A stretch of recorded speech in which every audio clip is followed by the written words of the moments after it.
Co-design is really important because at the end of the day, we as clinicians and service personnel don't really work or live in the facility and are not necessarily receiving that treatment.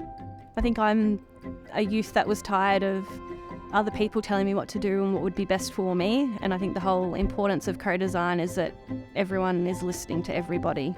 Young people are definitely keen to be heard and engage if they're respected. Everyone who is working on this are a lot older than the people who would be going into the YPARC. I think it's just really important because we have very different views. It's not tokenistic. We're hearing from a range of stakeholders. You're having the designers have their voice, you have a lived experience voice. You got everyone's voice coming together to come up with a plan that's going to be beneficial to the youth. For us to listen to them and actually have that collaborative approach will definitely end up with better outcomes and better systems into the future. We don't just design it and then it's done. It's evolving a new model of care.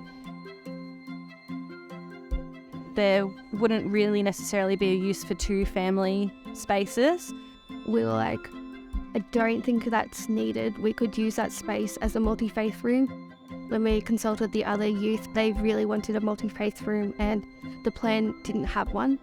So we kind of halved an interview room and allowed for a multi-faith room to be in there. And we were also able to make our sensory room bigger, which is a huge thing because the sensory room is really important. And they made that connection to say this would work better. And at the end of the day, we said that absolutely, it makes sense. That has now been included in the design. When we were able to go back to the young people and say, this is the idea that you put on the table and this has happened, they felt that the engagement really was genuine and that their ideas mattered. I think it's really about the things that are important for them. Because they feel they've actually contributed to the development, then they're more likely to engage in the work, engage in the program, so therefore the outcomes are better. It surprised me, this project, in how much they actually want to listen to you. In the past and other projects, you do get tired of expressing your voice and not being heard. In this project, they actually are listening to lived experience voice and the youth.